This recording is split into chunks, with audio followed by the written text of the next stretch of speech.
Bonjour Romain. Eh bien, je suis très heureux de t'accueillir à la sortie d'une pièce un peu spectaculaire, un petit peu extraordinaire, dirais-je même, de notre fabrication. Alors là, on est bien loin des émaux de Longwy, on est dans un type de travail qui est très différent, beaucoup plus complexe.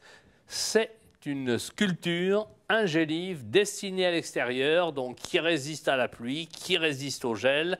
C'est destiné à un parc et jardin, c'est destiné à une fontaine et c'est un animal fantastique. C'est ce que l'on peut appeler le médiévalisme fantastique, c'est-à-dire cette inspiration qui nous vient du Moyen-Âge, cette inspiration qui est très proche des animaux fabuleux que l'on voyait dans les anciens manuscrits, les anciens incunables, la tapisserie de Bayeux, voilà, tout ce côté très stylisé, mais en même temps qui fait appel à ce qui étaient les contes et légendes. On peut penser à Merlin, on peut penser à Arthur, de notre médiévalisme européen.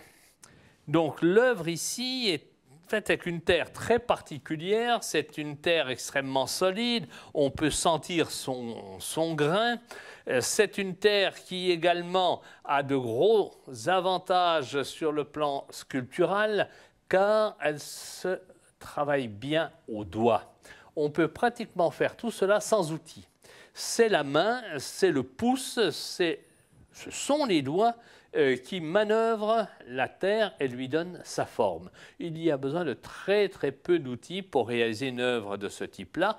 En revanche, le travail en lui-même est très complexe parce qu'on ne peut pas le faire en une fois. C'est tellement lourd. À l'origine, il y a 70 kg de terre. Après cuisson, on est à 45 kg. C'est quelque chose de très lourd. Et la terre s'affaisserait d'elle-même si on la travaillait trop vite.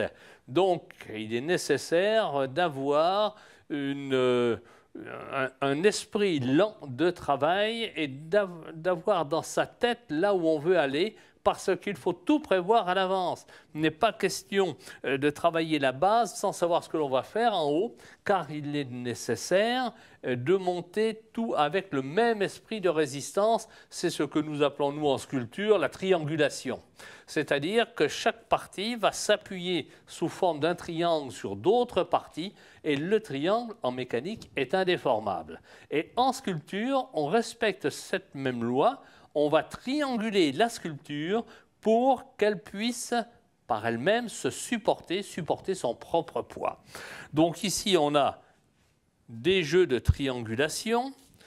On voit que l'émail va couler tout le long pour donner ces jeux d'ombre, ces jeux de lumière qui sont très beaux. Et le seul endroit où on a voulu de la couleur, c'était la tête, c'était le bec, c'était l'œil, puisque c'est l'endroit où doit se porter le regard. Et donc, on a bien joué cet effet de phénix avec le plumage un peu curieux. C'est vraiment un animal fantastique et on l'a traduit dans ce côté un peu truculent.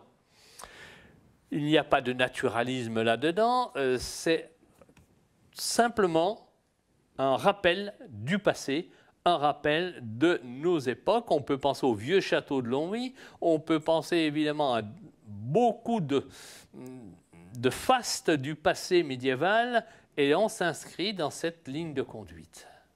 Voilà, donc un mot peut-être sur, nous avons parlé de la manière de le sculpter, maintenant la manière peut-être de le cuire. Cela demande de très hautes températures de cuisson. La première cuisson, la cuisson que l'on appelle de dégourdi, c'est déjà 1100 degrés.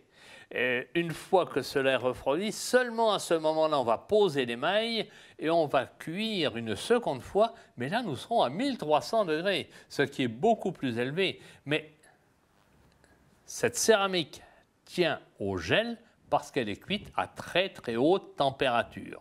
Donc la terre devient extrêmement dure, il y a une vitrification très forte des constituants feldspathiques de cette terre-là, et on a le meilleur, puis-je dire, d'un produit. Ça peut durer 1000 ans, 2000 ans, 3000 ans. Cela est pratiquement éternel, puisqu'on a reconstitué à cet endroit-là la température de fusion de certaines terres dans les volcans.